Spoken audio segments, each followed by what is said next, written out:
Well,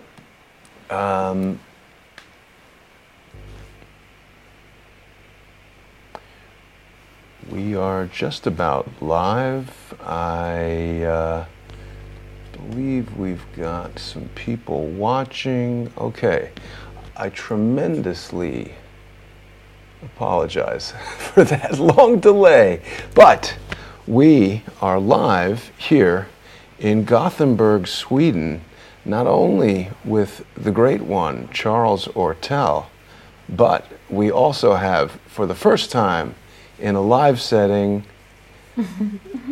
the world famous Biljana. Hello, Biljana. Hello. How are you? Charles, how are you? We made it. I'm great. Nice to see you guys together. It's lovely to be here, and I apologize to the viewing audience. It's been quite a couple days here in Gothenburg, Sweden, and I am still just looking very quickly here for the headphones for Biljana, and I wish I had them handy, but they are. Charles, how are you today? I am a little bit, you know. It's great. I'll just say hi to you and the audience and give you a chance to find those headphones and get them on top of Biljana, where they richly belong. You know, it's amazing how these, one little tiny, we had a set of headphones, they weren't working. So many things decide to not work and all that. But let's not talk about that. Let's talk about why we're here, Charles. Sure. Well, we're honored to have Biljana on air with us, and Jason, you're one of the luckiest men on the planet to be there with her. That's and I assume you've survived safely your trip through Copenhagen up into Gothenburg?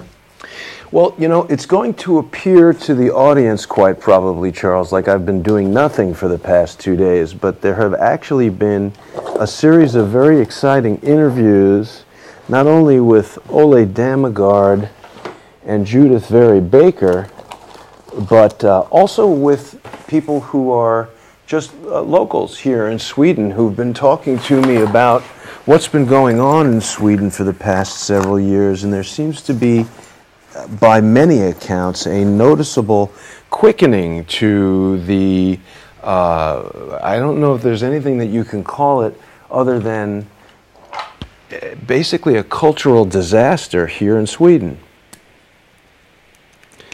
Yeah, it's so sad to get the reports that we get, the excellent reports from Biljana, and then to see the mainstream press try to cover this mess up.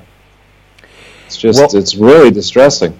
It is. Can you hear Charles? Yes, I can hear you. Okay, you're going to get a little echo on yourself, which sometimes drives people crazy. If you take one out, you should be okay. So Charles, we're ready to go with the show here. A total of 12 minutes late, but better late than never. Not only are we not getting all of the reports of what's going on in Sweden, I think that it's just now becoming clear to the population in general here what's happening. And Biljana and I shot a little report out in Gothenburg earlier that we will be putting out as its own broadcast. And why don't you give us a little recap of what you're feeling about what's been going on with the Social Democrats, just quickly. Well, the latest news in the show, little program we did outside, refers to the book fair, where a number of writers and newspapers were banned from the traditional book fair, which we could very well call the establishment's book fair, or we could call it Social Democrats book fair. And so they decided to ban many people and newspapers, and the additional new book fair that was supposed to happen, so-called alternative book fair, didn't happen either because it was stopped by the city and the police. The most interesting thing that you had said to me earlier, Biljana, was that this is basically provoking violence, this total clampdown on freedom of speech. Yeah. And Charles, the thing that was really interesting about it is the party in control right now in Yeah. Sweden for so many years has been the Social Democrats, and that seems to be the same party that we're hearing so much about from James O'Keefe's expose of the resistance within the deep state. So, well, judging by the demeanor and behavior of the American allies of the Swedish Social Democrats, I think it'd be fairer to call them,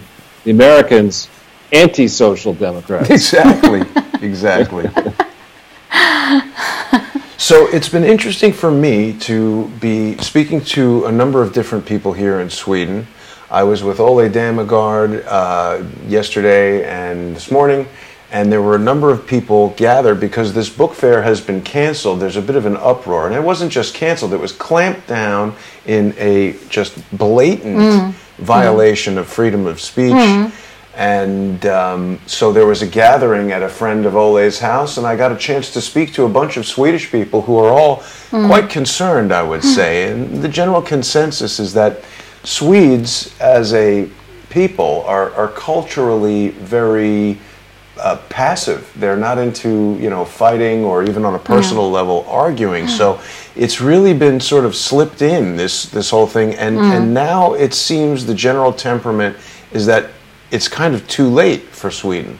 A lot of people feel that way, that it's too late, yes, especially after the election. A lot of people felt that the election was the last chance, mainly because of the great number of newcomers that are going to vote definitely for Social Democrats, which are assuring that they're going to get benefits. So they're coming for the benefits, and they're coming for this comfortable welfare life, and they will vote only for that. If you have a party that wants to repatriate or wants to limit the immigration or wants to limit the welfare, they will not vote for it. So as their number is growing, the next election, for instance, will have even more of those votes that we saw this election. Now, of course, the last time we all spoke, Biljana, you were on the show and you were sort of giving us a running tally of the election that as it was going. You told me something very interesting earlier today, which was that even while you were on the show, there was some sort of problem that you didn't convey to us. Tell us a little bit about that, and then what the final results were. As we were talking, I remember I was excited, and I thought, okay, it's a great opportunity to be there and to show you the election as it is going in front of my eyes. And then both of the official sites that are supposed to count the votes went down. They went down as we had the show. So I was a little bit distracted. I was thinking, where am I going to get the counts from? And then I went to the let's call it the state TV, SVT. It's actually a foundation, but people are obliged to pay for this TV. And it is extremely leftist TV. It has been literally covering up the violence, not to talk about the presentation of Trump. He has been presented as Hitler, as a dictator, as the evil of the world. So basically what you're saying is CNN has taken over Sweden. Literally, I have actually seen them translate American news, for instance, The Guardian and Huffington Post and CNN. Absolutely. Wow. So they're not even original in the way they're presenting it. But during the evening when I was showing you and presenting the election, both official sites were down. So a lot of people noticed that, and there was a newspaper that noticed it and wrote about it. But then this newspaper was also taken down. So nobody that night could see any other results than the establishment's TV, the state TV. Wow. That's where I could see it. Or TV4. And TV4 is owned by Bonnier Group. Those that own Dagens Nyheter and Expressen. These are extremely fake news media. just going through their fake news, I need to start an institute and employ 100 people because they have to check every little thing, and they will find hundreds of fake things. Right. Well, it's interesting, Charles. There are so many people that I'm speaking to here in Sweden who are telling me that they're preparing to leave the country, abandoning their country. Yes. And of course, Sweden is traditionally a country, you don't hear about Swedish refugees. People from Sweden generally love Sweden, and it's a very distressing situation. What do you think about that thing with the voting site going down, Charles? I think it's an example of the establishment. What happens when the establishment gets too close to the big tech, and they believe, as they do in Sweden, it would seem, and as I fear they do here in the United States, that they can choose what it is you read. They can choose what you see. They can choose who you talk to. They can shape and lead opinion. And by the time the truth comes out, it'll be too late to do anything about it. That's what I think these elites believe. They love love flying around the world with their 13 Blackberries, attending international conferences and making it sure that nobody can actually check the impact, the dread impact of all that they've been doing. But it's really sad to see it in Sweden, because I think I first spent time in Sweden, at length of time, in 1989. And that was just when globalism was starting. That was just when the Berlin Wall had fallen, Soviet Union was breaking up. There was a massive Swedish and Scandinavian banking crisis, from memory, in 91 or 92. But Swedes were optimistic. The world was optimistic. And Sweden back then, at least the way I remember it, was a place which embraced free thinking, which tried to challenge. Yes, that's how I know Sweden also. And so it's whenever you see people become closed-minded, it's whether it's closed-minded conservatives or closed-minded progressives or communists or whatever, it's a very bad sign. We're on a spectrum of really being intelligent and really being ignorant. As modern as we all are, we're pretty ignorant. We still haven't figured out many things, and so the last thing you want to do is be closed-minded. There's another troubling development that I've been hearing from multiple people here in Sweden, Charles, which is that so many shops are no longer accepting cash. Yes. And as you point out, big tech wants to control what you can see. Well, we all know that Biljana was reporting on websites like Gang Rape Sweden and all of the terrible crime that's going on, and she was fired from her job, totally expunged from all records at the university. Yeah. She's been blocked from getting other jobs that she's very, very qualified for. And what happens in a situation where we have a cashless society and someone decides that suddenly you're not a journalist, you're a criminal, and they shut off your credit card, your app on your phone, and you can't buy food? Yes, a lot of people are aware of it, and a lot of people are thinking how to resolve it for themselves. But Sweden is, to a great extent, a cashless society. There is limit to where you can go and use cash. Thoughts on that, Charles? That's horrible. Is there not then a black market? I mean, typically when that sort of approach happens, you end up with a black market where people swap services and goods, or other services and goods, or develop some kind of alternative currency. I'm sure that this is going on, probably not extended, but it's going on and probably will happen more and more, particularly because we are experiencing a very strange, for a liberal, open-minded, normally society as Sweden, where you're not allowed to converse, you're not allowed to have a discussion. Just think about the situation. My removal as an associate professor from the university was motivated by one sentence, and the sentence was, you're discussing politically sensitive issues on Twitter. How could discussion be a reason for such a drastic measure? Besides, it results in complete assassination, persecution, not from one university, number of universities. The university Stockholm University has started itself an entire monitoring of my name nationwide and internationally, who I talk to, where I talk, what I say. It's crazy. It's unbelievable, and I have all the data because there is still this law, like the Freedom of Information Act, where I can get their exchange, and they didn't give me everything, although obliged to, but I could see from their interaction how they are reasoning about it, and they are not really reasoning, they're just immediately going for monitoring and the pure persecution from one university to another, writing literally lies to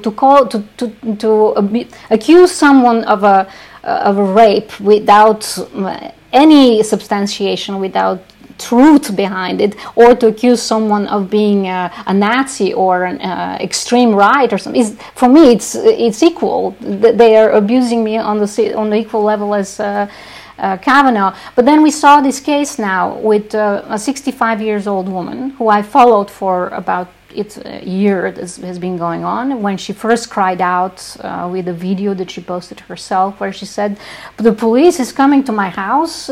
6 times I have been interrogated. They have taken my iPad," and she's accused for Hetsmot Folkgrupp, as it is called here, and that's hate crime. Because she was herself subject of a very bloody crime. She was attacked by a gang. And then she went on Facebook and expressed her unhappiness, basically, and anger with the situation, and also the lack of political measures to stop this violence. And she spoke about the religious beliefs of her own attackers and attackers of many other people. And for that, she is now sentenced to prison for 3 years. And I for can 3 months. outrageous. I'm sorry. 3 months. Still outrageous. But you know, I can detect even from what you're saying and the temperament that you're censoring yourself right now. I am censoring myself. In a sense, I'm not really censoring. I just want to broaden the issue. So when I say the religious beliefs of someone, let's put there all religious beliefs. Let's say she was talking about Christians, or she was talking about Buddhists, or she was talking about evangelists, or he was talking about Hindus or Islamists. It doesn't matter which religion she's talking about. She has the right to talk about it, and to discuss it, to express her view, which she had no right to do. And it happens to be that her attackers, in her view, were of one of these religions, but it doesn't really matter. The point is, if it is Islam, that is people with Islamic beliefs that have attacked her, or Christian beliefs, she has the right to talk about it. I agree. And that's my point. It's not so much for, almost I'm ironically censoring myself, not really, because it's a general issue. We should be able to talk about any religion, any beliefs, discuss these things. This is part of our freedom. And as we said earlier, it's very important that we have the possibility to converse and discuss. Why? Because this is how we resolve problems. This is how we resolve conflicts, through conversation and negotiation, through discussion. If we don't do it that way, the next way to do it is killing each other. And we have denounced this option in the Western civilization. We've grown out of it, and we've decided that freedom of speech is very important to us because it keeps our societies peaceful, intelligent, ignorant, knowledgeable. So now this is also related to the book fair. The book fair yesterday, I was supposed to be a speaker there. All of a sudden, I'm getting a message just 2 days before it happens that it's canceled. It's not happening because there is violence. There might be violence, and the police cannot assure our security. Well, if people pay 70% taxes, can't you assure at least security during a book fair? So this is a collapse of the credibility of the establishment and the ruling party in this city, because it was the Gothenburg city, and it is led mainly by the Social Democrats. I have respect for the Social Democrats, what they have done for this country for the past 100 years. It has taken out Sweden during the First World War, Second World War from poverty, and famine in a difficult climate, and established a new society, a society that was an example for good welfare. For instance, education is free, knowledge should be free. These are wonderful things to look forward to, but at one point, and this is the point, the entire idea of freedom, liberalism, and knowledge and discussion has collapsed with the collapse of the alternative. First, they're banned from the normal book fair. Then they are forbidden to have an alternative book fair. Then they decided to have a secret meeting. Well, but one of the most profound things you said to me earlier was that the establishment, the Social Democrats, are essentially promoting violence by shutting down this discourse. Yes, they are promoting violence. So that's really the most profound takeaway for me, Charles. And I know you usually like to open the show with your disclaimer about freedom of speech. I don't know if we can do that on today's show, but perhaps now is a good time to open your presentation. Sure. I don't know if we have a chance to just briefly talk about the movie poster that was so well done. Ah, yes. Well, thank you. It's up right now, and we can talk about it for sure. All right. So this is, we were thinking, Biljana, when we talked about doing this show, we always like to have a link, have it make some common sense why we picked the movie poster. To our viewers, they may not always believe that there's a lot of common sense involved, but we think there is. And so this is actually became news to me. I was trying to think of a Swedish movie or a Swedish-related movie, and we saw this, The Girl with the Dragon Tattoo. And so I was just looking into that, and I saw this haunting visage of, I think it's supposed to be the billionaire in the seat, the bad billionaire, Swedish billionaire, and I think the woman is a woman who was attacked.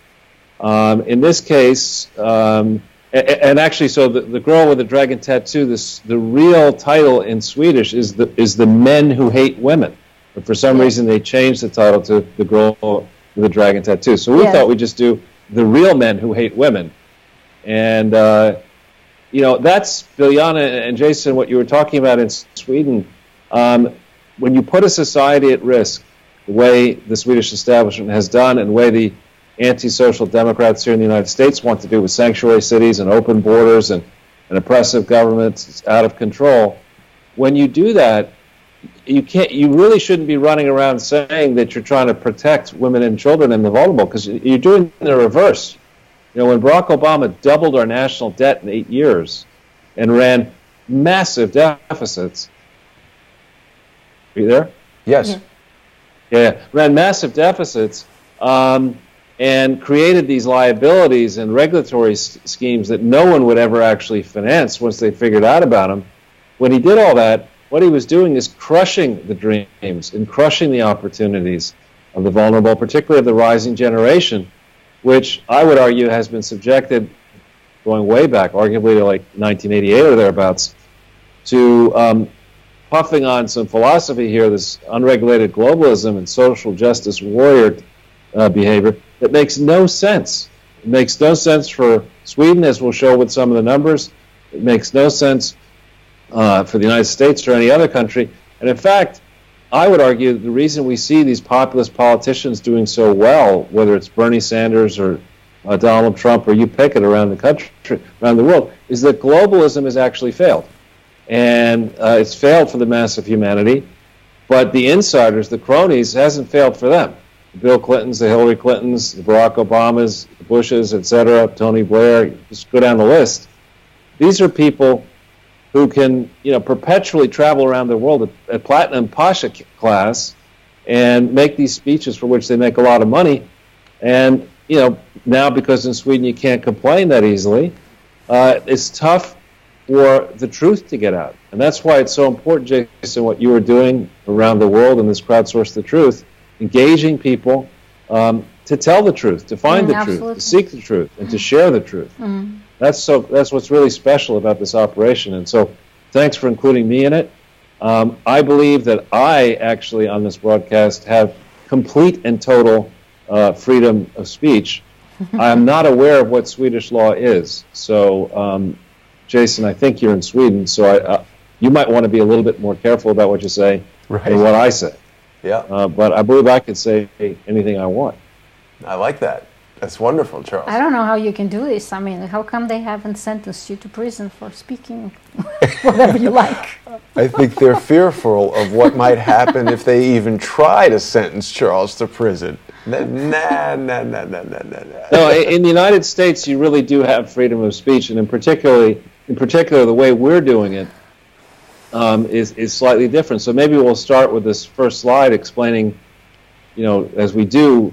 We've developed this formula where after we go through the movie poster, and I won't say anything about the fact that the title says "The Real Men Who Hate Women," and I only see one man in that poster. I won't say anything about that. Sorry, I ran out of time. About who the other person might be and why somebody might have come up with the title and the picture in this way. I'm not going to go there. But if you think about the Clintons, and you think about really many around the world, what they do is they're always talking about doing stuff for the children and for the poor, and you get the celebrities all exercised about it, and they have these concerts and they have these campaigns and they have fundraising appeals, and it's always pictures of starving children and vulnerable women, and now trillions of dollars wash around the world, in theory going to these causes. But in fact, one of the reasons Jason and I and Biljana have been spending so much time on this is that the case of the Clinton Foundation and the allied, in quotes, charities around it is so diabolically despicable, what they've done since October 23rd, 1997, raising almost $3 billion that we know about, $3 billion US dollars, to pay for a library that probably cost $100 million. And no one seems to know what happened to any of the other money. So we're going to be talking some about that. We're going to be talking some about how the Clinton Foundation links into Sweden's problems, current problems. And actually, I found a way, as you'll see in the slides, and we'll take people through it, to, I think, make some complex numbers actually be explained very simply about how you can see why under globalism, the country that has benefited the most under globalism in a meaningful way is the U.S. Europeans, other than developed countries other than the U.S., have actually not done that well, and everybody else around the world is actually playing with crumbs. Unfortunately, I mean, all of these great plans about spurring development and charity internationally, they haven't really lifted people meaningfully out of poverty around the world. So we're going to talk about all that. Jason, we could probably go to the second slide. Okay, the disclaimer, yeah? Yeah. And here, just to remind people who, United States, and I wonder, Biljana, maybe you could tell us, is there freedom of speech constitutionally in Sweden? We don't have amendments like the United States has, but yes, it is in the Constitution. I have myself verified it. I was wondering, like you, is there really freedom of speech here? So I went to the Constitution, read exactly, and yes, there is constitutional right to freedom of speech, yes. Wow. That's particularly scary for me to hear, Charles, because one of the overwhelming comments that I've been hearing from people here in Sweden that I've been speaking to is that everybody feels like Sweden right now is the beta test for what globalism has planned for the United States and the rest of the world. Well, I think and hope that actually what is going on in the United States now could well be, with luck, what happens to the globalist regime. In other words, I wouldn't be so quick. I was asked to debate last week after the UN speech of Donald Trump, where people laughed at him. I was asked to debate a never-Trump globalist on I-24 television. And I don't think, I mean, people can watch it for themselves and draw their own conclusions. I don't think I lost. Let's just put it that way. And my opponent was a nice enough scruffy. He had, one of these guys with a scruffy beard and all that. he was trying to, his argument, he literally said, in answer to what I was saying in particulars, he said, you don't understand, it's very important to keep talking. In fact, we believe that if you're not sitting at the table, you're going to end up on the menu. Like, wow, that's profound. That's really profound. I was totally convinced by that argument. I thought that was an episode of Gumby I was watching, Charles. I was like, what is Charles doing on Gumby? I like Gumby. I do too, but he's not a good debater. That's right. But so on this page, which people have seen before, and newcomers, I guess, Jason, you're building your subscriber base. I think you're up above 68,000 now. Indeed. So newcomers should know that what we do here is we put these presentations up. They have the video, and the companion slides are going to be up.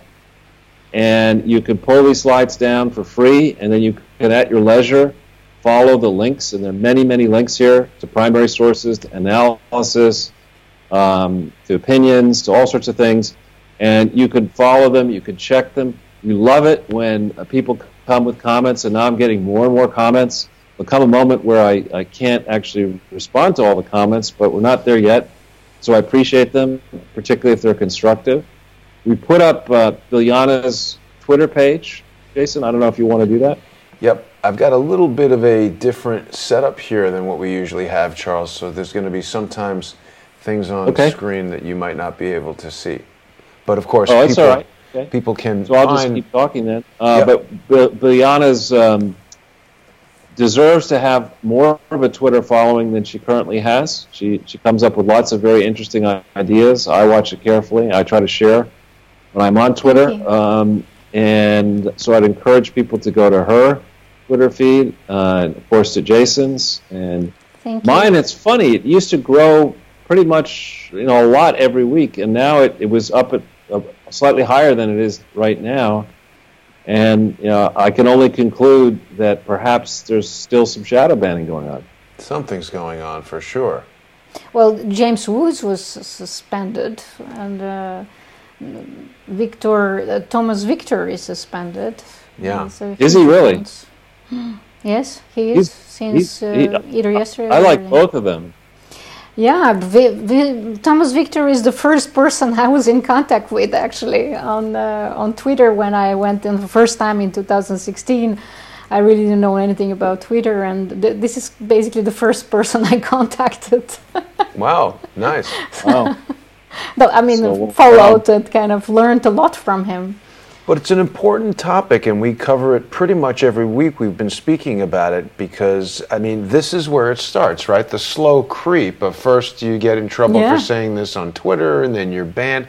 And Charles, this is an important reason why we've got not only YouTube, of course, where people can go to the Sunday with Charles playlist and see each of the 106. This is now the 107th video we've made if we count all of the Sunday with Charles and Charles Ortel is closing in, and a couple of the comedic videos that we've done, either trolling Hillary Clinton at book signings or visiting her in the bathroom in Chappaqua.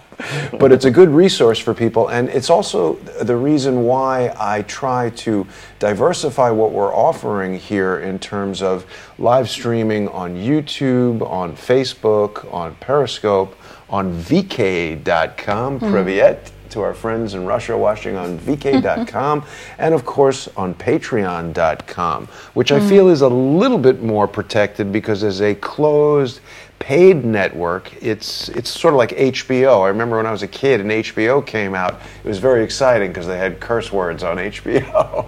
And because you paid for that, it wasn't subject to the same type of censorship. So there's interesting ways that we're going to have to adapt, I think, in the near future, Charles. Great. And adapt we shall. I mean, should we put up the, you mentioned the 106, should we put up the playlist? I just did. As I said, I recognize this broadcast will be a little confusing for you because there's a screen in use that you can't see, unfortunately. All right, that's no worries. Well, why don't we go then to the these 8 overview takeaways, and we'll get through them pretty quickly. Perfect. Here, a viewer a number of episodes ago suggested that this was a good way to start each presentation. So I want to report we've been kind of silent on the Clinton Foundation and where we've been going with that and the progress we've been making. That's because this is a very serious battle, and we don't necessarily want the people who have been funding the Clinton Foundation and the people in government who've been letting this fraud escalate and the cronies who've been profiting from it. We don't necessarily want them to know everything that we're doing. But what I can report now is that on November 15th, 2018, which is very close now, it's about 6 weeks away, that's the final filing deadline for the Clinton Foundation to file their return for the main foundation for 2017. And because of the various investigations that have been publicly known, the IRS, the FBI, and others, because of those investigations, and because the past audits, in quotes, of the Clinton Foundation are, I would argue, recklessly defective. They're not simply, it's not small errors. You have the financial audits, you have the tax filings, you have a pattern and practice of escalating recklessness and fraud and false statements, multiple crimes by rubber stamped by multiple accounting firms, which are deep pockets, while trustees who are very wealthy and big donors have been enabling this fraud. This is now in a place where it's heading towards this hard landing by November 15th, 2018, for the first time with a Trump-appointed IRS commissioner, and in theory with a Justice Department and an FBI that has been on notice now for many months that we're not tolerating the swamp behavior before. So I want to say to the audience at large, I had serious doubts whether any accounting firm, short of Bernie Madoff's accounting firm, any serious accounting firm would be willing to take the assignment that stands before the Clinton Foundation to tender an audit concerning the period through December 31st, 2017 through year end, plus all subsequent events to the date of signing that audit. I have serious doubts whether there's any accounting firm willing to take the massive risk, financial and criminal risk, that would come from filing yet another set of fraudulent financial statements. And this is not a technical issue. This is not a minor issue. This is an issue that every serious foundation, even smaller than the Clinton Foundation, would take seriously and would follow the rules. But because the Clintons are who they are and have been living under this double standard for so long, they've been able to get by with a lot. Well, this is their first appointment. Lots riding on this midterm election, which will occur before the filing is due. So my guess is they will do as they do before and try to get away with filing this thing as late as possible, maybe even on midnight or 5 p.m. on November 15th, 2018. We're watching this closely. Governments around the world, I can tell you, are watching this closely. Some hoping that nothing bad will happen and that the Clintons will skate, but many others realizing now that the Clintons are not going to get away with this. Globalists are not going to get away with this. And the truth about this fraud will become known. So, stay tuned. As Sean Hannity likes to say, buckle up, TikTok and all that. But November 15th, every day that passes, you're a day closer to that final appointment. Now, Charles, just to clarify, we could have breaking news well before that.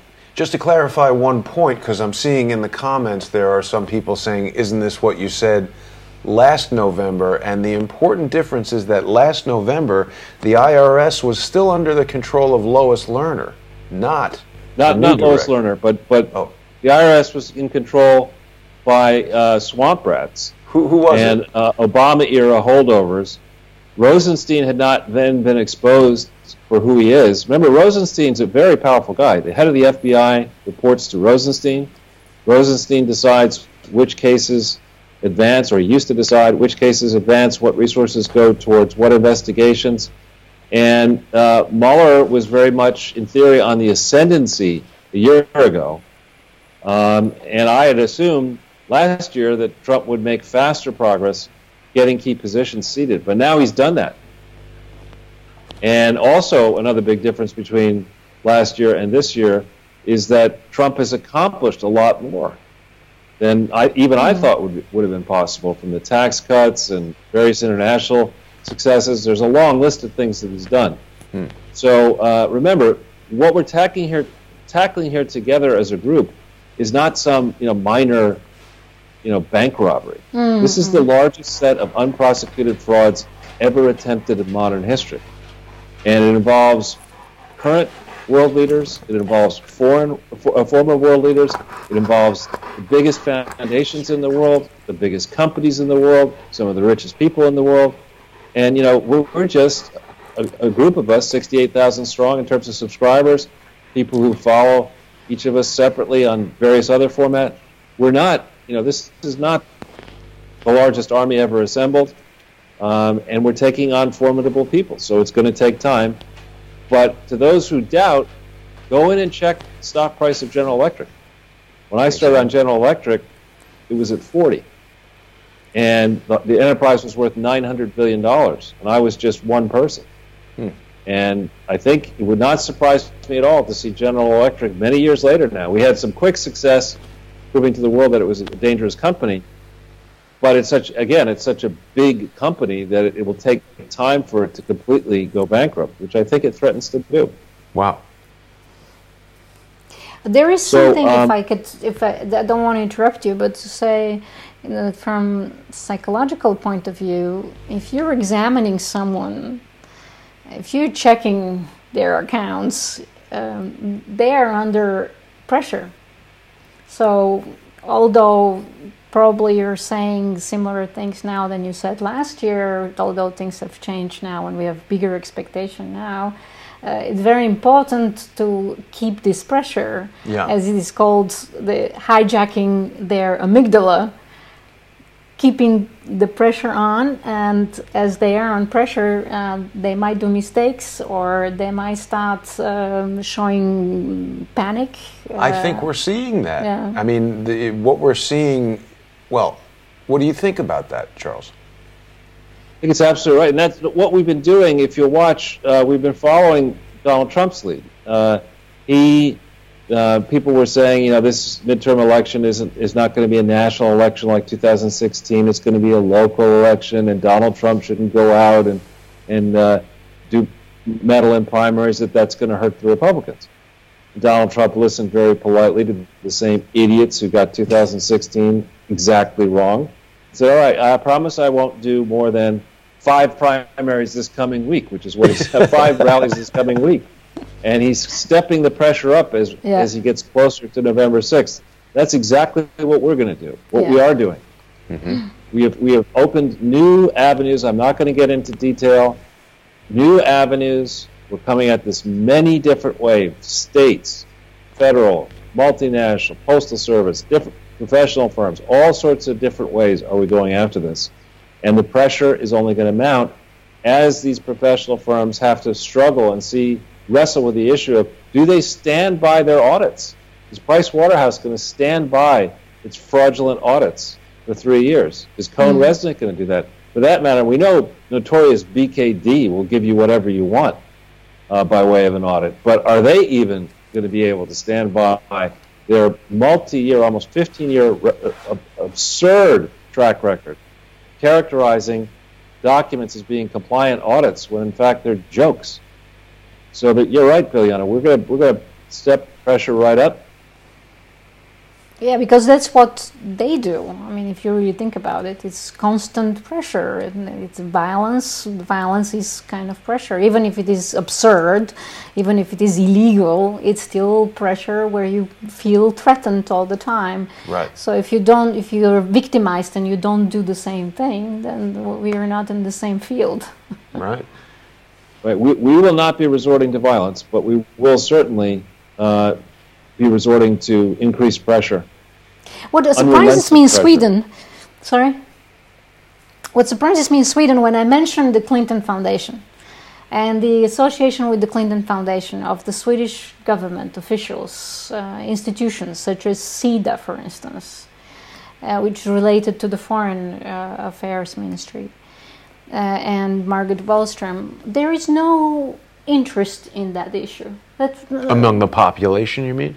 The population is completely unaware of this.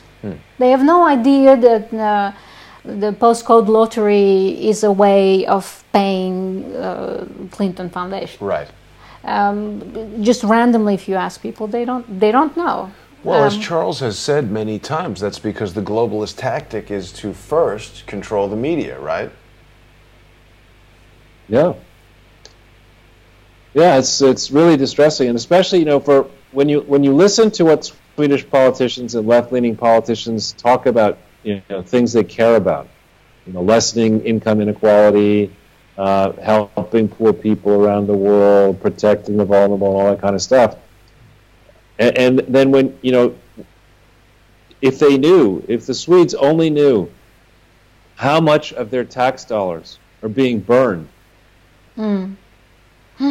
If they only knew that, if they knew how much of their tax dollars have been sent and other dollars have been sent to the Clintons to purchase adulterated HIV/AIDS medicine and other damaging medicines that actually killed children and killed women and killed poor people around the world. If they knew that their money that could have been in their own pockets helping Swedish poor people instead was going to Bill and Hillary and Chelsea Clinton, who to say that they have controls over their foundation is absurd. There are no controls over this thing. There are no real trustees. There's no stress testing. They don't abide by the law. They've broken the law. They've destroyed the legal premise for the Clinton Foundation to be treated as a foundation. And yet you say in Sweden people don't want to talk about it. They don't like controversy. They should care about this a lot. Yeah. They should. So just quickly, moving along on point 3, it's important to understand that the FBI was asked Friday by Donald Trump to do a limited investigation to follow the recommendations of the Senate and the compromise crafted by Jeff Flake, who was aptly named, to spend up to another week on it. I looked at the calendar and I was assuming that Columbus Day was going to be 2 weeks away, but this year we're celebrating it in America on the 8th of October, which is a week from Monday. So that means the results of this Kavanaugh inquiry will come latest together by Friday. Then we'll go into a 3-day weekend, and so it may be that we don't really know much of what's going to happen on this whole Kavanaugh thing, what the final adjudication will be, until the week, the day after October 8th, so October 9th. But I actually think, and we'll talk about this in some depth, that it's a good thing that the FBI will be drawn in now to look at these allegations, because they have to look at not simply the allegations that were made through the hearings that are, the 3 that remain, but they should also be looking at the false allegations. So one where one guy, said that he had witnessed Kavanaugh and somebody else rape somebody in a boat in Newport, Rhode Island, and then when that got a lot of attention, he recanted. You can't do that in the U.S.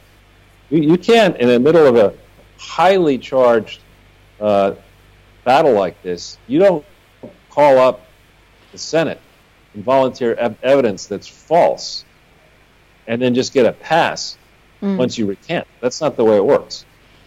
So I actually think this is good. Cool. And in point 4, Jason, I don't know if you can pull up the link. I know I won't be able to see it. Yeah.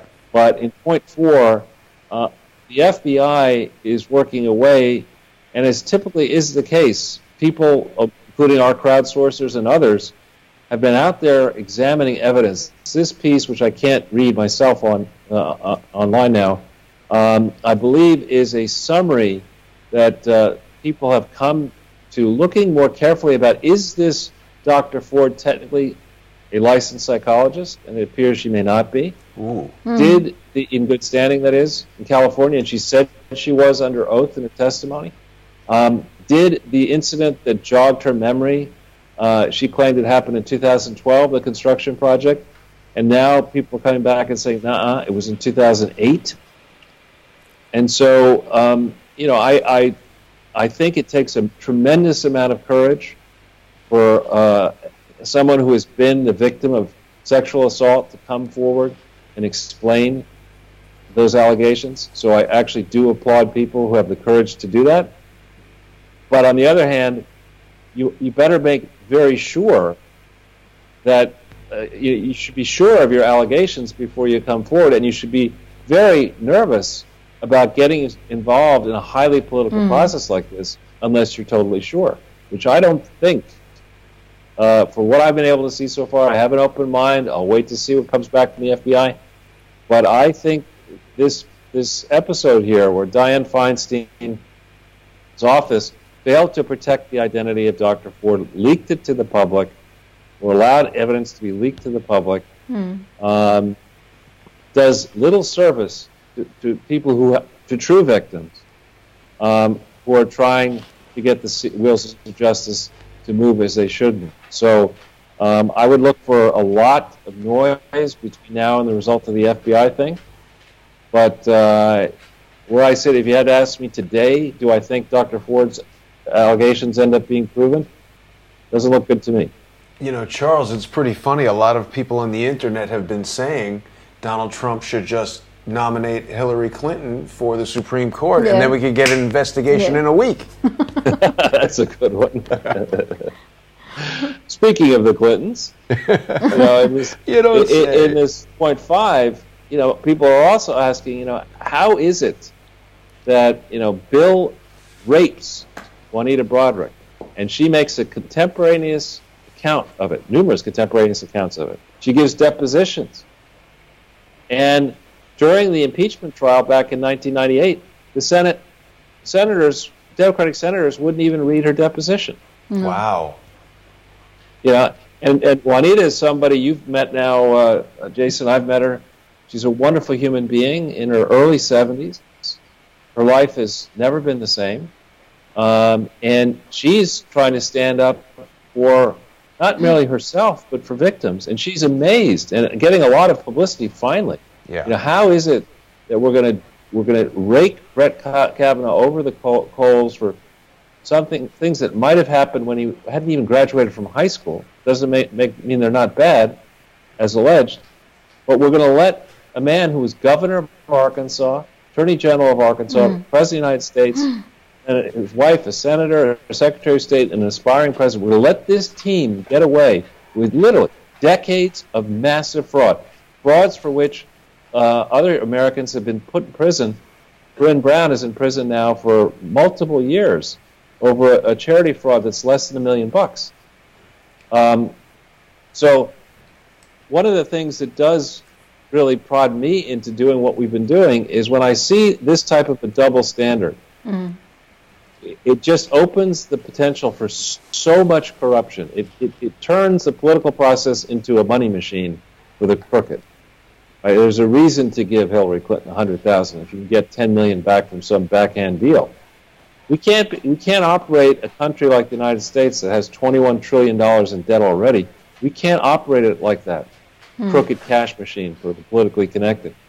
Charles, one thing, sorry to interrupt, but I'd like to mention about Juanita. I'm sure President Trump is not ignoring the publicity that she's getting now, because as people may recall, the president invited her to, with other women who had been raped and or otherwise assaulted by Bill Clinton, to the debate. And I'm very curious to see if we finally see some justice for Juanita. Oh, that would be nice. Right, and Kathleen Willey and Paula Jones and Kathy Shelton and too many others. Yes, indeed. So one thing that is interesting here, I know maybe in Sweden people don't know Dan Bongino, but Dan Bongino was a New York City cop, and then he became a Secret Service guy. Then he left, he ran for office, and he's a big podcaster now, a Fox News contributor, and in the link there on point 6, he is, as Jason likes to say, on fire. I think I got that from you. Fire. He was on Jeanine Pirro last night. There's a link to his appearance, and what you see, the silent majority is actually very much the case in the United States, probably in Sweden too. That people just don't want to get involved in politics. It's a messy business, and they figure everybody's corrupt, so they just, they say, what can we can't change anything. Well, no point in speaking up. Eventually things will get better. Dan is an example of somebody who said, no, that's not what I'm going to do. It got to the point where I've got to speak up. I put my life on the line for the city, and then he was a Secret Service officer defending Barack Obama. Wow. And, he said, it's time for me to step up and make some comments and galvanize action. He's doing that. Jason, you're doing that. Liliana's doing that. And let's hope that more people just say, they have a network moment, that movie. I'm not going to take it anymore. This is such a mess. Because we can't certainly in the United States, people are now taking charge and say, we're not letting the United States go down into the swamp. We're not going to do that. Yeah. And I have a special affection for Sweden, having spent so much time there in business and with friends over there. It used to be a wonderful place. I do not want to see Sweden fall into the swamp, or other countries across Europe and around the world fall into the swamp. So it's good to see that people are speaking up. Biljana, you set a wonderful example at great personal cost. And thank you so much for doing that and for joining us on the show. Thank you. Thank you for caring for me and for us. Well, we do. And so in point 7, we've been warning the group for some months now that one play out of the globalist playbook remaining, if they cannot besmirch Trump with a Mueller investigation or with Kavanaugh before the election, is to encourage a crash, financial crash, and then blame it on Trump. And we see how the media works, right? I mean, before Donald Trump nominated Kavanaugh, Chuck Schumer, crying Chuck Schumer and the team were whipped into a frenzy. Posters printed already. No matter who President Trump would have nominated for the Supreme Court, they were ready to search and destroy that person. Similarly, if there's a financial crash, which I would argue, forgetting politics, is long overdue, get ready because, first of all, George Soros and his types will make money off the crash. They'll take their risk assets off the table. They'll bet on a crash. And then their media cronies and the political adherents will be, crying around the world and blaming this crash all on just Donald Trump, as if he's responsible as President of the United States for the whole world economy. But I would say, people who have any kind of debt right now, by that I mean mortgage debt, credit card debt, student loans, ought to be very, very careful.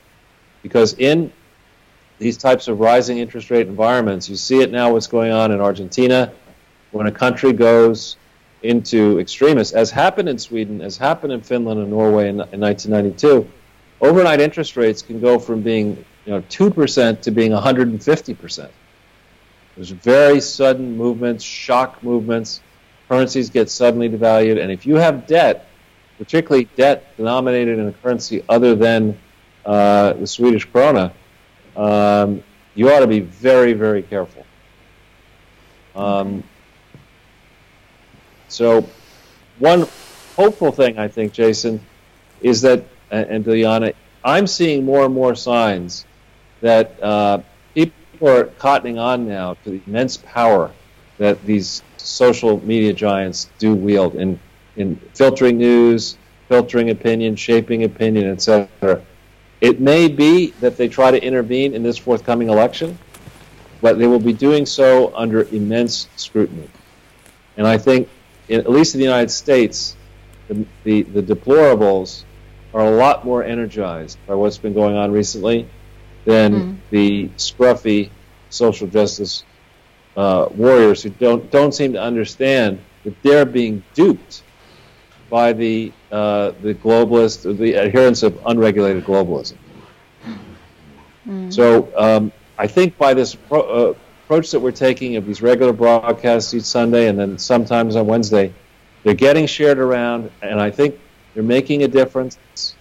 The Crowdsource audience is growing, and they're doing wonderful things, sharing these broadcasts, and not just the ones we do together, Jason and Biljana, but Jason, you do them 7 days a week. I don't know how you manage to do all this stuff. I didn't do one yesterday. Well, I did, but I haven't broadcast it yet because I didn't have adequate internet. And I was falling asleep. Well, we'll try to go pretty quickly through this next slide. And again, you don't need to pull up all the links. Biljana, we try to do this each week, talk about what happened in the recent week, and then we close talking about what we think is going to be important in the coming week. But there's a duo in Sweden, you may not know them yet, Diamond and Silk, who is I think, African-American women based, I believe, in the South somewhere. Not and DC? they rose to prominence during the campaign, 16 campaign. They've got a big film coming out, and we've got a link here to their insights on the Kavanaugh hearing. They come at things from a comedic standpoint, but they actually lay down a bunch of very good and pungent common sense as well. So that's worth it. If you need a chuckle, but you need some wisdom, it's really worth following Diamond and Silk. In the second link, we talk a little bit about the danger for the Democrats of behaving as recklessly as they've behaved. This idea that the ends justify the means, that you can hold these kangaroo courts. I don't know how many of the viewers watched the Kavanaugh hearing and watched that. Frankly, he's an idiot, Cory Booker. Oh, yeah. Asked the question, Kavanaugh, so you drink during the week, do you? Yeah. They're like, what kind of a question is that? If somebody, so, and Kavanaugh answered the question saying, well, I think you're referring to this diary entry when I was 17 on July 1st, I had a beer.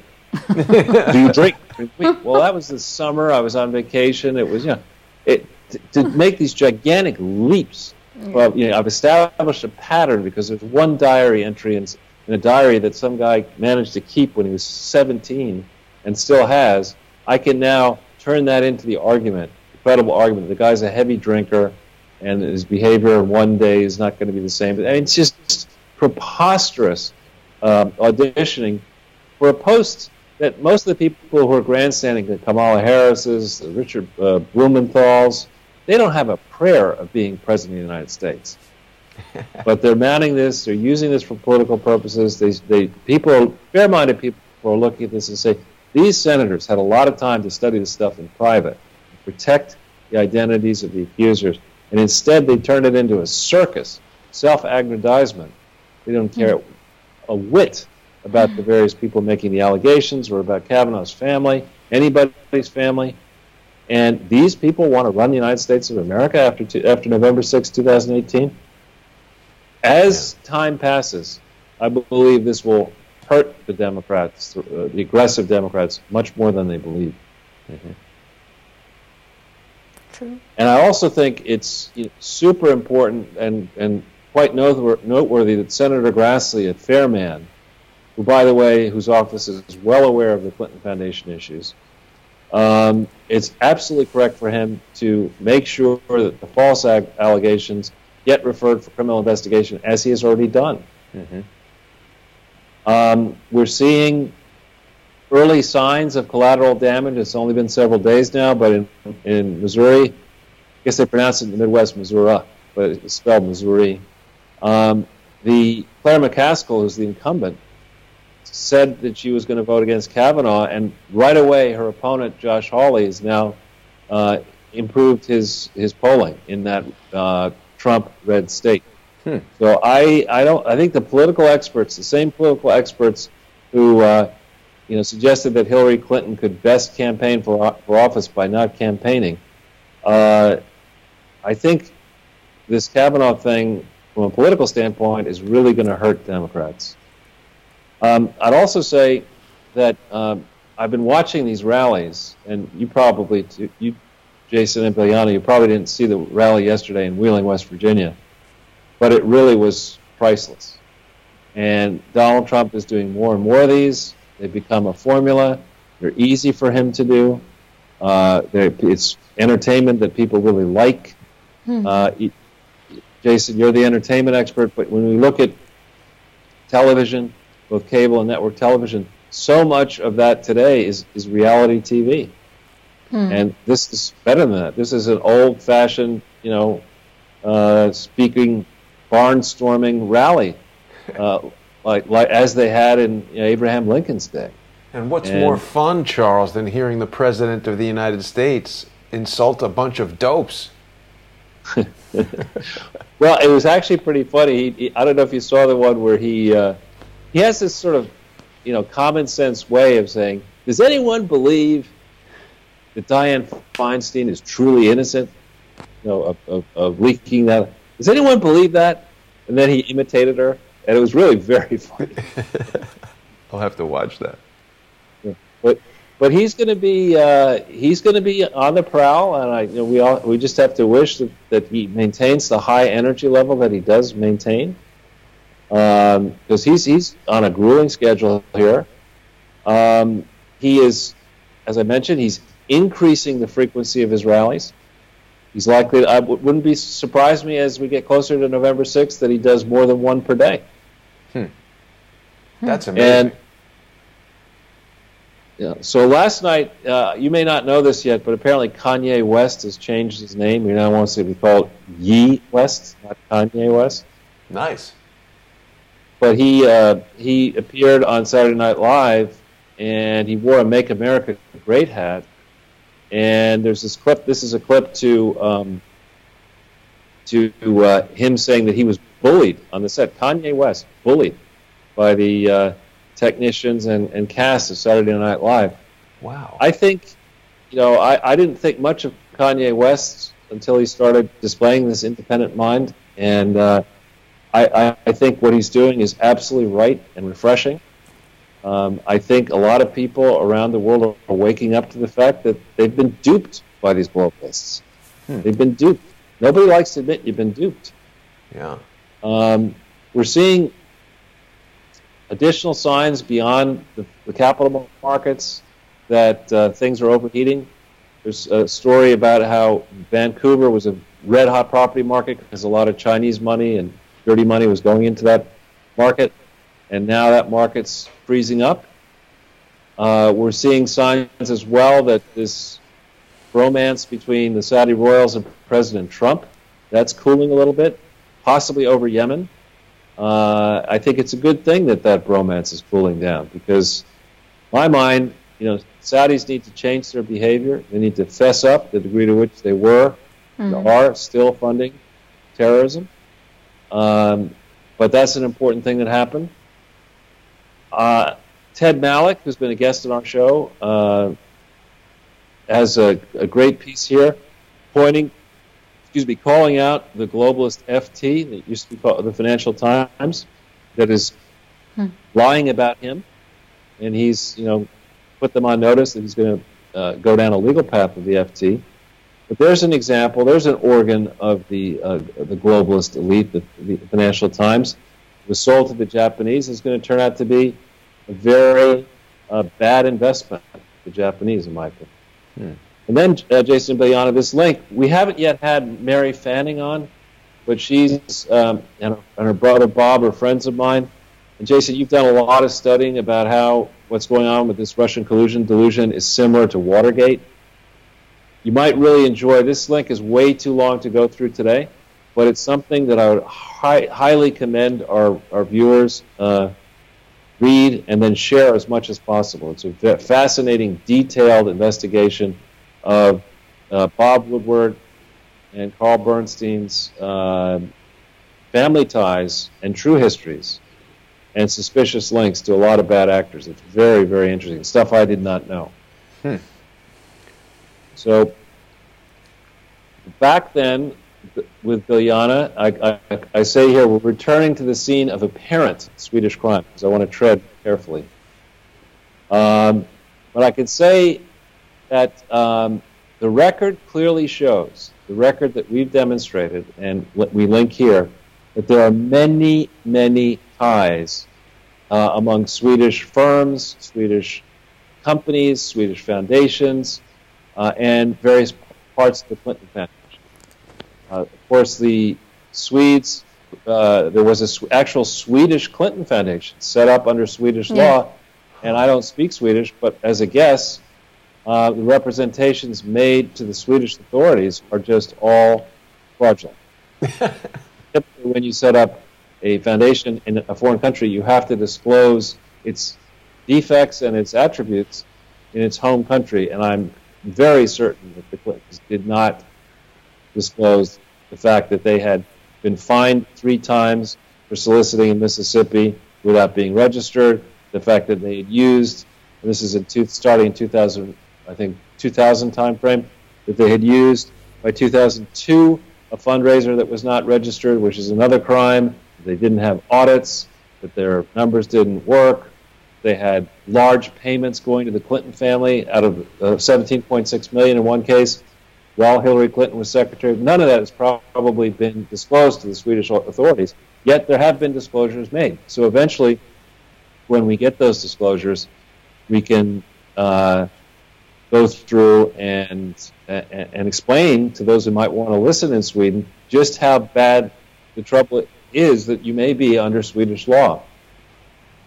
We provide here, in the first link, the second link there, we provide the portal to the Clinton Foundation that shows, I think it's a Swedish postcode, which is not a Swedish, the Swedish postcode entity is not, I don't think the entity that contributed is a government entity. I think it's a private company that was contributing.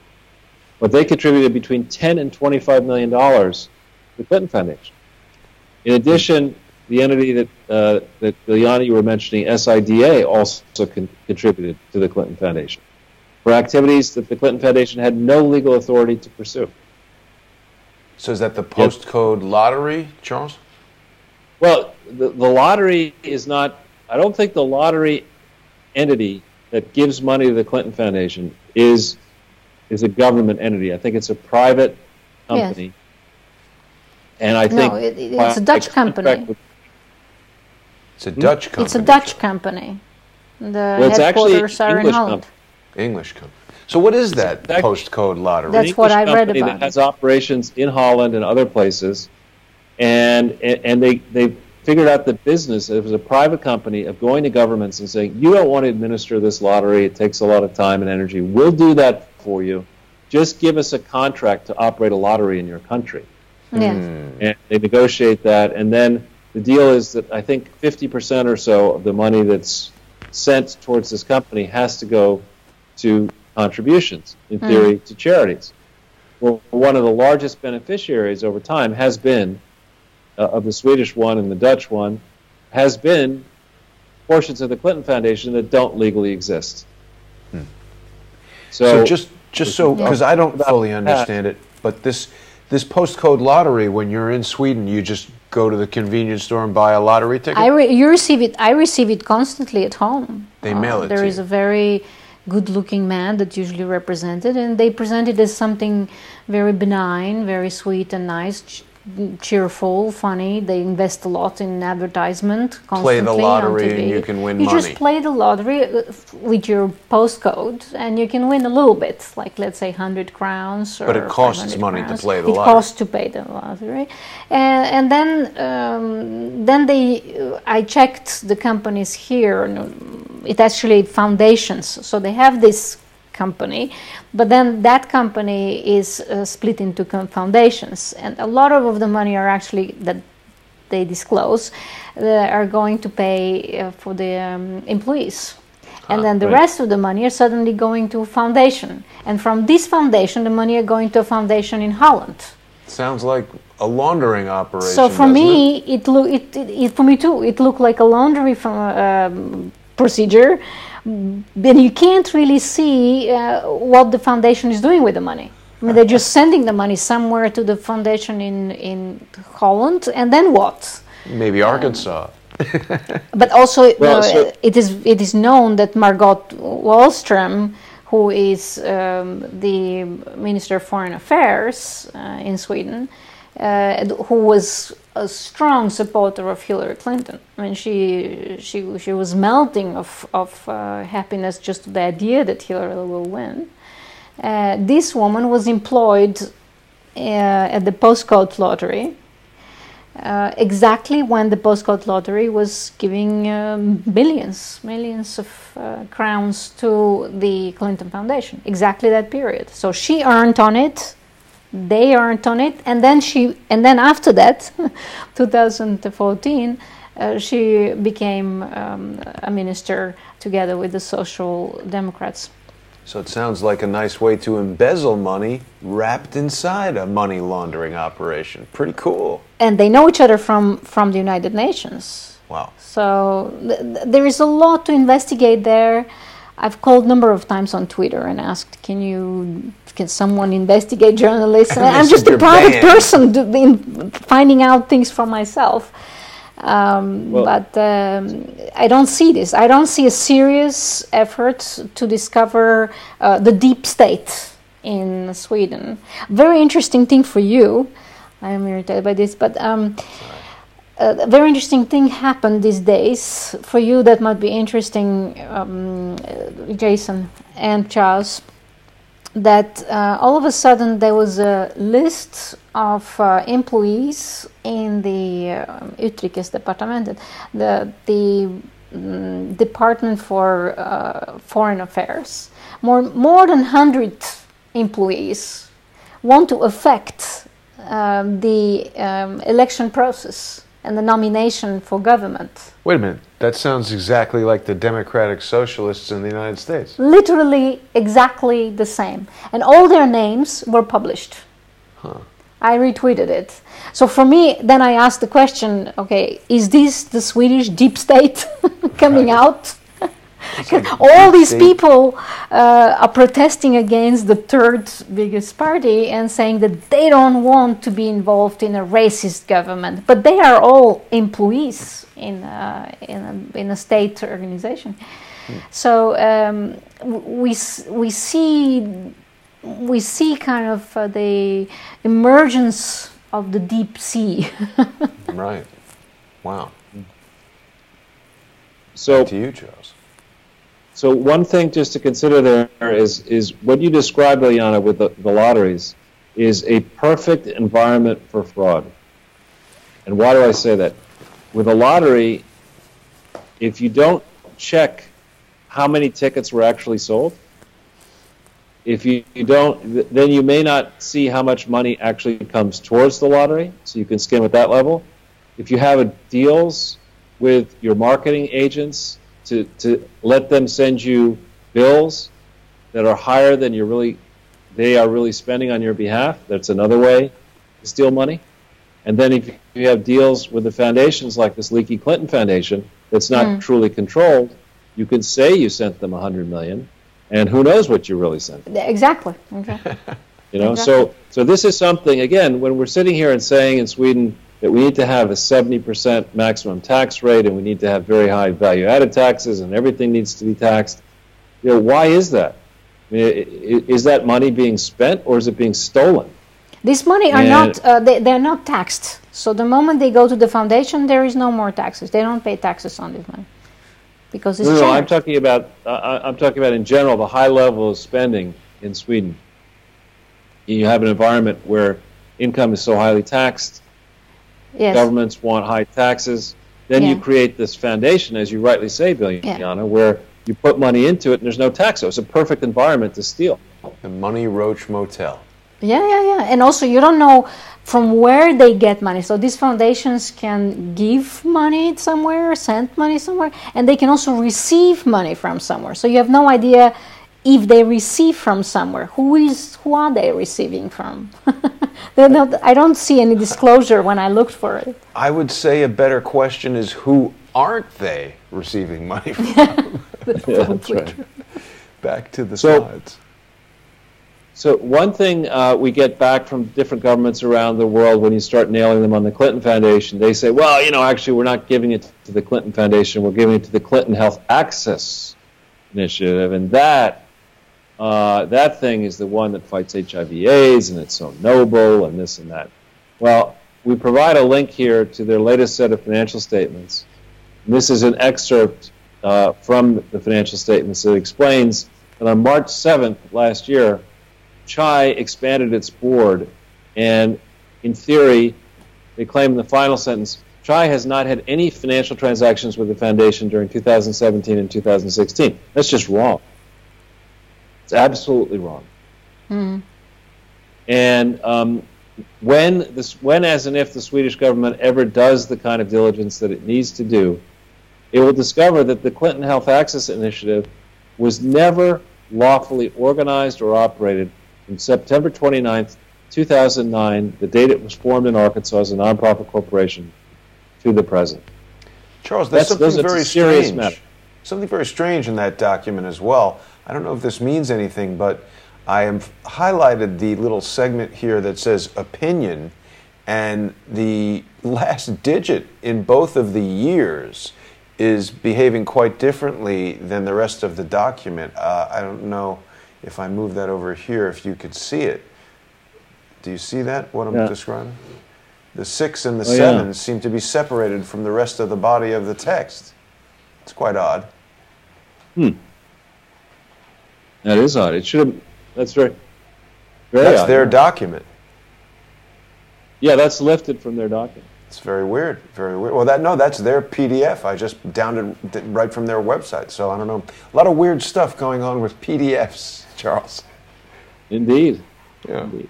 So, Biljana, this is the place you've covered some already. I mean, most Americans may not know that New Sweden, modern Delaware, was settled in the 1600s, and that in particular in the Midwest there are ancient Swedish connections,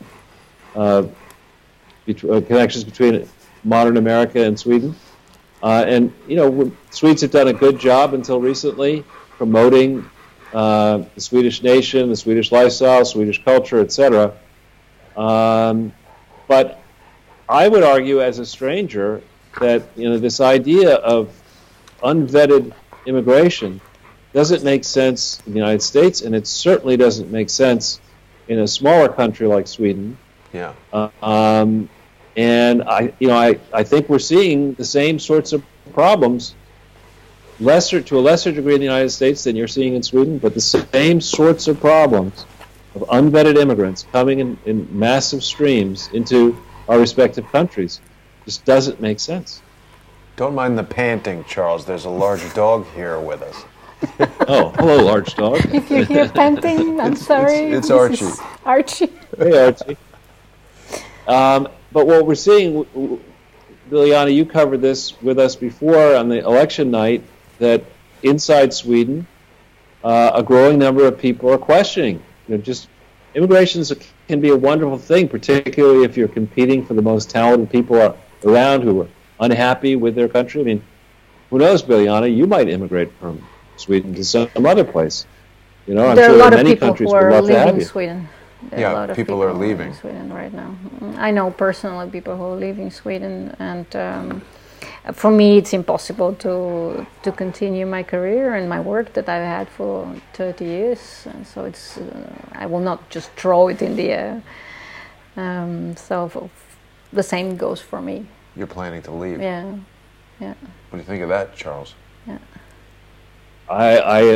Biljana is a very strong-minded, highly intelligent person who will form her own opinions. Thank you. But I think it's a serious thing. If you started hearing among many of your friends that, oh, America's so bad, I'm leaving. I mean, I'm not talking about Rosie O'Donnell. I'm talking about actual people who love America giving up. That was very troubling. I've spoken to 2 different people who have said that they're leaving Sweden, and they've only been here for 2 days.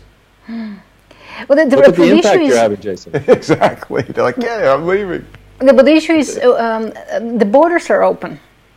So where do you, let's say, okay, I've gotten, for instance, threatening letters that call me names, abuse me, and tell me leave this country, and generally verbal abuse.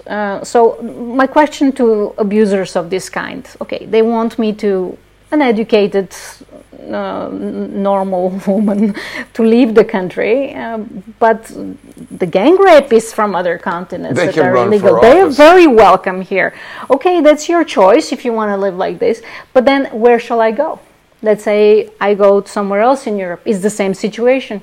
The borders are open, so they're exposing all women in Europe to the same violent men that they are basically feeding here. And they're giving a signal that they are not going to remove these people. So if they don't do that, the borders are open. They can just take the car and go to Germany or go to France, to anywhere. And they can rape person here and rape person there, and they come to Sweden. Oh, they haven't raped someone here, but they live here. Or the opposite, they can rape people around, and it's hard for, I mean, can you imagine the amount of violence there is, how they can track this around Europe? So in a sense, how things are voted and discussed and managed in Sweden affects everybody in Europe. You cannot say that it affects only Sweden. There is a responsibility towards all women in Europe, and I'm a European. You might say, so the leftists that are attacking me or telling me, oh, she's an immigrant. There was a person from the university who wrote, she's an immigrant. How can she speak like this on Twitter? I'm not allowed to speak if I'm an immigrant, okay? But even if I leave the country, I'm exposed to the disastrous policies you're voting for. So it doesn't really help me to just leave. It is a humanitarian issue at this point. It is an issue of a crime of humanity, crime against humanity. Yeah. Even when they try to abuse me and chase me away from Sweden, it's not a solution for Sweden, nor is it a solution for me, nor is it a solution for Europe. Yeah, I think chasing out the PhDs in favor of the rapists is not going to help the future of your country. They don't, yes, this is rational. They don't reason that way. They just want to abuse you, that's all. There is no rationale behind it. But if you really think about it, with the open borders, you're not just voting for Sweden, you're voting against all women in Europe. Wow. It's unbelievable. What about, Biljana, places like Poland and Hungary? Yeah, I don't know. I've actually never been to Poland in my life, and I have been only once to Hungary during the socialist time, and I was 17 or 18 when I went there. It was very nice at that time, so now I haven't been there. So I don't know. I think Italy now sounds interesting because they seem to be more family oriented, more protective of women. I don't know really, but given you the choice of your theme for tonight, remember how we discussed it. Yeah. It is very interesting for your audience to hear that Stieg Larsson, the person who wrote the original novels on which this movie is based on, with the man-hating women, is the person who started Expo. Expo is the Social Democrats' established sort of Stasi organization where they persecute people who they decide are either Nazis or racist or anything they don't like. So originally the novel is based on him investigating a Nazi. A Nazi who hates women, who had hurt and raped one woman, and she's investigating him together with a journalist. But he actually started a real such organization, and that organization is Expo. It's headed by a journalist called Robert Aschberg. He's representative of that organization. As I know, most of the Social Democrats, even ministers, are subscribing to their newspaper, reading their newspaper, it's worse than you reading CNN. And you've told us in the past that Expo was pivotal in your expulsion from your job at the university. It's the same crowd, the same organization that is spreading know-how to other organizations. So the organization Yoga had that got involved with sort of Stasi approach. I mean, this is basically the Media Matters of Sweden. Yeah. They are related. So this person who wrote a book about men hating women, the result is that, yes, it is used against women like me, for instance. Even his own organization. And kind of other pockets of that organization on Facebook and in other social media. And then you see a lot of women who hate men. So that's a new development. Well, it's just spreading a lot of hatred. It doesn't seem very helpful. So that's kind of related to your choice for tonight, that Stieg Larsson himself started a known organization for persecution of people. Excellent choice, Charles. So I guess we've talked a little bit about trying to put this coalition together, but do you have the political coalition? Do you have any updates for us, Biljana, on how long it may take to get a new government seated? As far as I understand, this can take some time, and most people are thinking we don't need a government. They can just go on like this. They can take a year if they want, no problem. And now there are lots of options. As you understand, all the parties and 82% of the voters voted for these leftist. 82%? Basically, 82% voted for the leftist parties. So now Sweden Democrats is also a leftist party. In their economic program, their welfare, their appeal for the Folkhem, which is a social democrat's term. So they're a leftist party, but they want to restrict immigration. And because of that, they are also not so positive to the European Union, as the European Union is dictating the immigration procedures. So now you have something that is called right here, and that is the Moderater, but they are not right, really. They just called that way, but they actually left. Kind of, you could probably call them something center, maybe. And the center party, the so-called center party, the liberal party, they are globalist parties, absolute outright globalism. So the other day they found out that the leader of the center party, which has I would say the strongest appetite for most power in this country. Her name is Annie Lööf. She was invited by the Bilderberg Group, and she appeared to be member of the Trilateral Commission. What about the Council on Foreign Relations? Yeah. That too? That too. What, Charles? I mean, the Council of Foreign Relations, it has not been, I don't see information that she's a member there, but right now, after the election, was disclosed that Annie Lööf, the leader of Center Party, is member of that organization.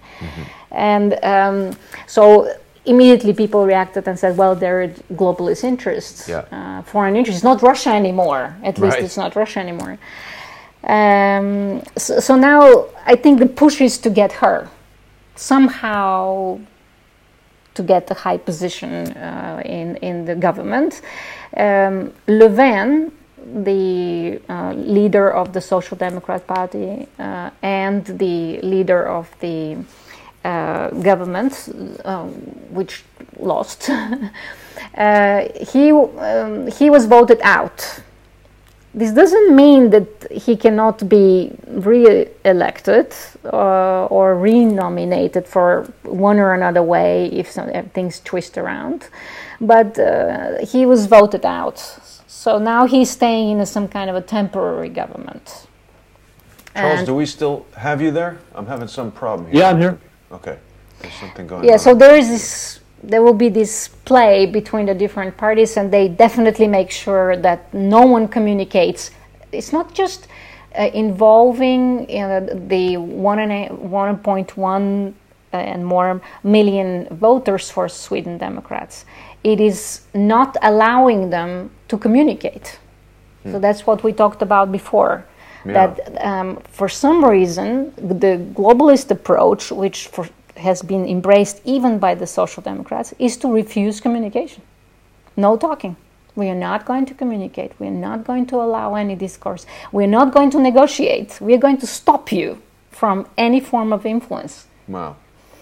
And that, of course, leads to lack of trust in the institutions, in the government. Well, and as you said, it could lead to dangerous clashes. And normally leads to violence. If you cannot communicate with someone, you can't talk to someone, and they're at the same time abusing you, you will start reacting violently, and that's natural. So, on the other hand, the Sweden Democrats have support among the members of number of parties. So Moderata, for example, many of their members want to have cooperation with Sweden Democrats, but the leadership doesn't want to have cooperation because they are part of the globalist program. Right. So now it is not very clear what will happen. Maybe my guess is that in one or another way, Annie Lööf, who is the globalists' favorite there, is going to be pushed forward either as a prime minister or something under prime minister around it. But she's definitely going for it. Charles, Biljana has just come up with the name for your next book. Nobody knows what actually happened. But let's carry on with the slides. On a humorous vein, if you see that link there, apparently there's a gigantic diplomatic crisis between China and Sweden. Have you been hearing about this? Yes. And some comedian made a fake set of instructions. That's right. Yes. Of a small incident, it became a huge incident. Oh, I see what's happening. Somehow the battery on the computer has gone down to 5%. My gosh. Let me see if I can address this. We may be in some trouble here. I'm losing control of the computer. Let me see if I can... You can... It's plugged in. It's plugged in, and it's down to 5%. Well, shall I rush through these tables? Let me see if I can get the brightness down. It's plugged in. It should not be draining like this. Maybe it's because I'm going through a power adapter. There's so much stuff going on here, Charles. Well, I'll tell you what. I'll talk while you're trying to fix it, and I'll just say that the next 3 pages, 6, 7, and 8, give you the details of how trends in consumption have changed from 1988 to 2016 by different parts of the world. And these are very powerful slides, actually, to think about. And I've tried to do it the way we've done it in the past. Good numbers are in green, bad numbers are in red. And what consumption is basically what you spend money on, what households spend money on for your daily living needs. Most people around the world are lucky to earn enough to pay for their consumption. Very few people around the world actually save money. That is to say, they earn more than their consumption. So what this shows is that from 1988 to 1999 to 2008, worldwide consumption really improved under the early days of globalism. Went from 11.5 trillion to 18.8 trillion to 36.5 trillion. That's pretty good growth. But what that masks is the fact that growth was not even at all. And growth has sort of slowed down a lot from 2008 forward. It's been sputtering since about 2014 or thereabouts. You there? Yes, still here. And so then what I do is I say, well, let's divide it into developed country, developed economy consumption, and everything else. Looking in 1988, you see that total the developed economies accounted for 9.1 trillion of total consumption, whereas every other country in the world, from China and India to Africa, all over the place, only 2.4 trillion. So consumption was concentrated in the U.S. In particular, and then by 1999, there was solid growth under the early days of globalism, but as I said before, it starts to sputter. Now you see that Swedish market's pretty small. It's only $99 billion. U.S. is 3.4 in 1988. And then look at Sweden from 2009 forward. It's a very rocky set of numbers. For the total economy, your consumption is just not on the same growth path that it had been on from 88 to 2000. Yes. So what does that indicate? So if you go to the next page, the table shows, and I only rush it because you say you're low on juice. We show the population around the world, and what this shows is the population is concentrated outside developed economies. Mm-hmm. Right? So in developed economies, talking about a billion people, roughly 898 and 1988, rising to more than a billion. Whereas in the poorer countries, it's 4.2 billion in 88, and now it's more than 6 billion. Right? So it's soaring outside the developed economies, flat to growing a little bit inside the developed economies. So then I do the math for you on the next page, and you see the inequalities, the massive inequalities. In the whole world, consumption per capita was $2,000 in 1988. Then it went to $3,000. Then it went to $5,000.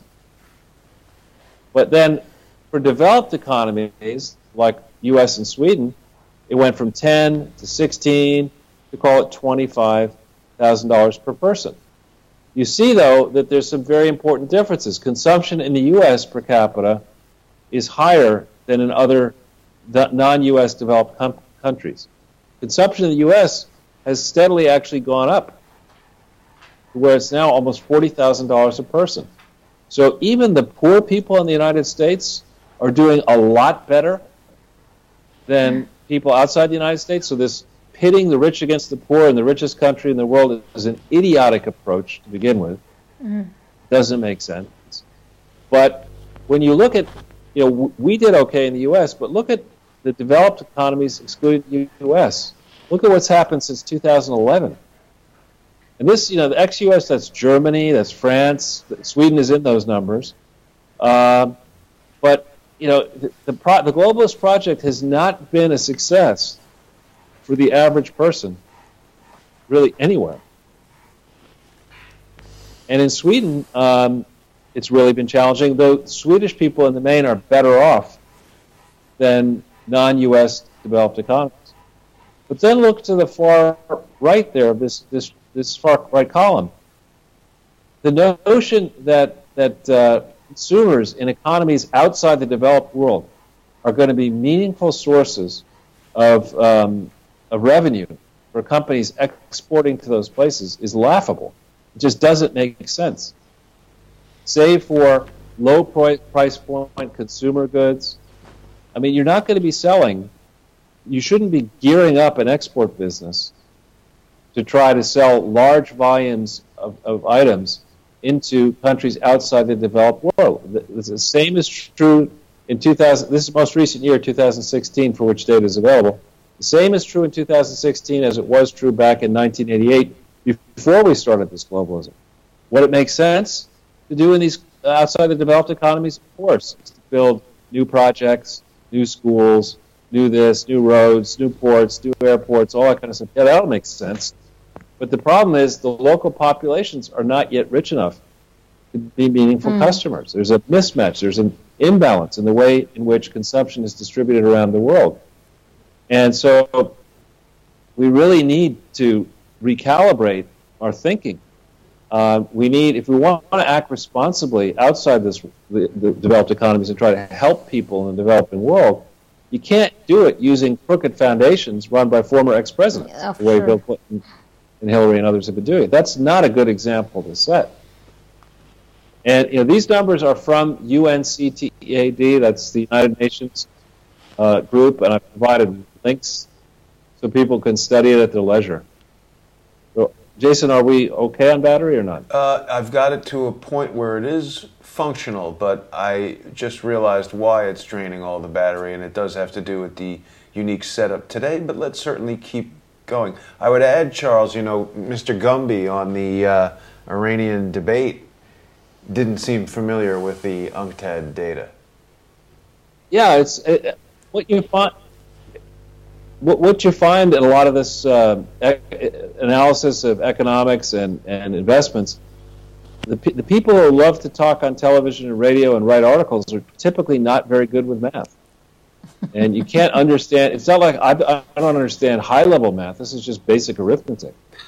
When you look at basic arithmetic, you see the problem. There's one portion of the global economy that has not been disrupted, yielding taxpayers the benefits of advances in technology, is government. That's the one portion of the gigantic global economy that still clings to ancient ways of having too many people pretend they're working, having too many ghost workers, having programs that make no sense, having corruption sap the resources of a country. Government has not been disrupted, and it's time for governments to be disrupted. We're in a good place to carry on. We could go to the final slide, Jason, if you... Yep.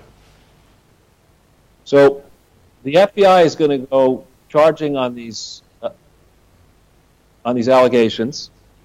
There's a wonderful journalist called Byron York who writes for the Washington Examiner, and he's got some specific questions for the FBI. I hope they'll read his piece and look carefully at his suggestions, because he's got some excellent ideas about who actually should be investigated.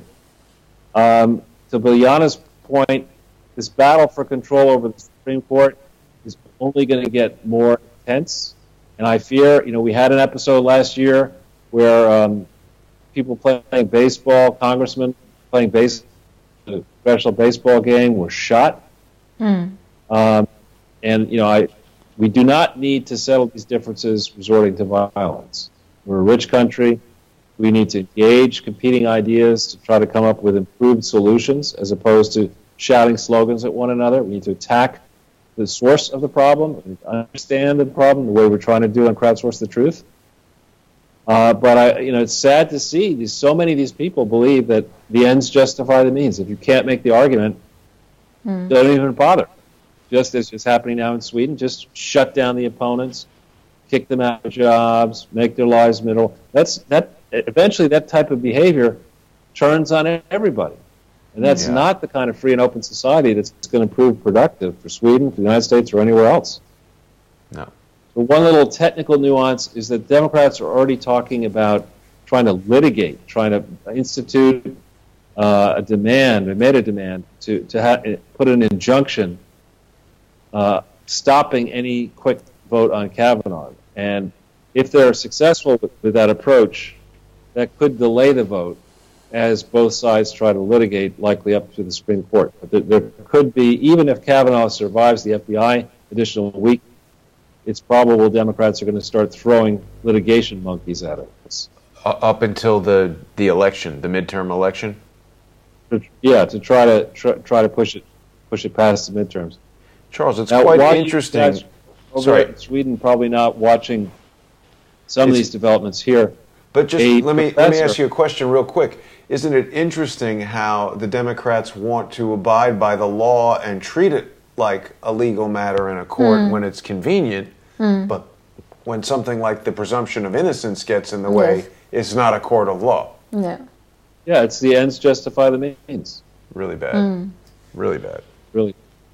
But so probably a distant relative, I'm joking here, of that idiot Professor Gruber. Some professors proposed with a straight face, and it's getting a lot of attention here, that social justice warriors, protesters, arrested protesters, should have the same status as military veterans. Seriously defending that argument. And I can tell you, that is not sitting well with no. military veterans. No. That way. Also, while you were occupied in Sweden today, it appears that the ceasefire in Syria is likely to blow up. The jihadists, who unfortunately the United States supported some of these people, are basically saying, no, we're not going to cooperate with this. And that could turn, I mean, if the situation in Syria turns into military assaults by Russia against these jihadists, my goodness, the situation in Sweden will only get worse. Also, while Donald Trump is saying nice things about leader Kim Jong-un in North Korea, I fear that what the Chinese are doing here, as the trade war escalates with China, they're using this goal to have better relations with North Korea. They're going to screw around with Donald Trump on that. So this is something we also have to watch very carefully. In the last week, the Obama Foundation filed their financial accounts, that show they raised a lot of money, but that they didn't change their legal paperwork, so they didn't listen to me. And that's not going to work out too well. We all know how that goes. On this front, it's not going to work out well for them. No. Then you remember back in 2009, Barack Obama won the Nobel Peace Prize. Turns out, I think it's announced from Oslo. I just said Swedish time because that's where you guys are. On 11 a.m. Friday morning, this Friday the 5th of October, we're going to learn who the Nobel Peace Laureate may be. I have a sneaking suspicion it won't be Bill Clinton or Hillary Clinton. And maybe they'll find a way to, avoid it being Donald Trump. But it should be pretty controversial, whoever they select. Now, Charles, if Barack Obama gets a Nobel Peace Prize for basically putting on his underpants, shouldn't Trump get one for at least trying to broker peace in North Korea? I think Barron Trump should get one. For looking good in a suit. But one final thing, and I only rushed through it because you said you were low on battery juice. There's this banking scandal. We talked about it last week in Denmark, and that's really going to start to unravel here. It's not simply going to turn out to be just a Danish bank with problems. There'll be other nationalities, other regulators embarrassed. And as I mentioned, October is a rough month, typically in financial markets. So I would keep eyes watching very closely what's going on in Denmark and indeed in other places where the banking system is very large, but the internal market is very small. So we could be seeing a mounting redo of the crisis that really came boiling up 10 years ago. It started really in a mixture of Germany and America, but we could see that move very quickly if the balls bounce the wrong way. Something is rotten in the state of Denmark, Charles. There you go. You ought to write a play or two.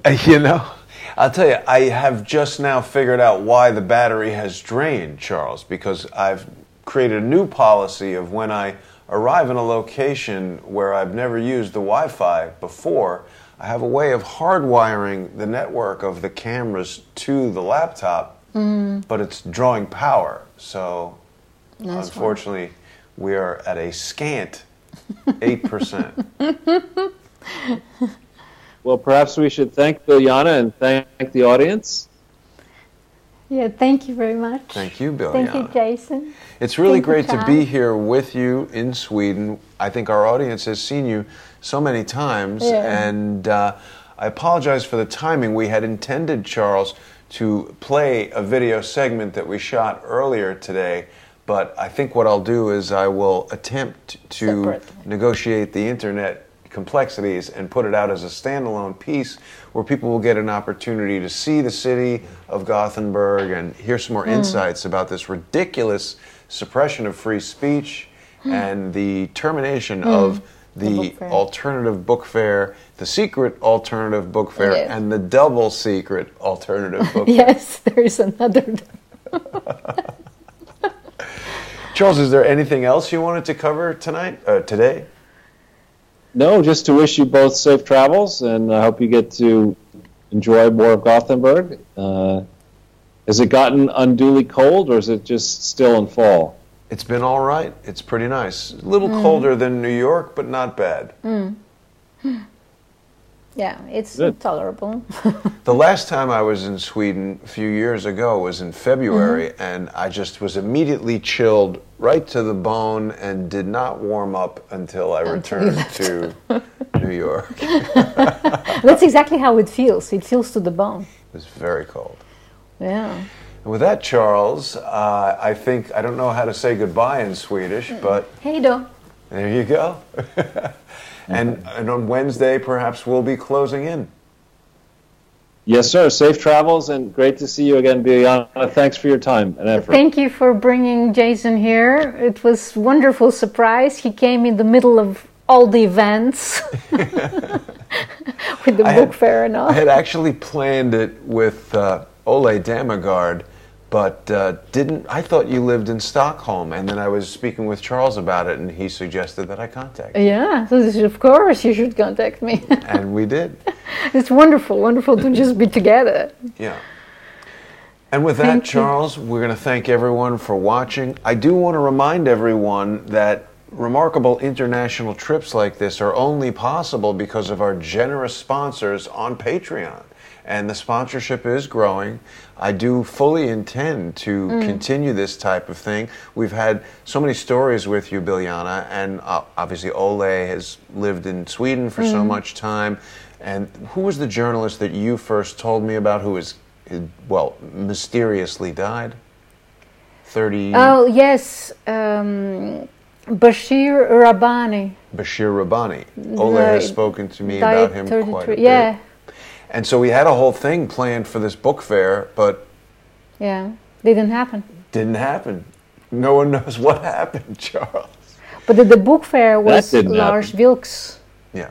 And Lars Wilks is a person who published artwork about Islam, and since then he has been threatened with death and beheading, and his house has been burned, and now he has 24/7 guards together with Secret Service for 8 years now, non-stop. And he was at the secret secret book fair in the Knights of Temple house, where they Knights Templar, ended up. Yeah. Wow. Well, luckily, instead of the Secret Service, you've got Archie. So, with that, I think we're going to wish everyone a pleasant evening, a happy Sunday. I will see you soon, Charles. Thanks for joining us here today. We're going to say goodnight from Thank Gothenburg, you. Sweden. Thanks for watching, everybody. Thank you. Night. Thank you, everybody.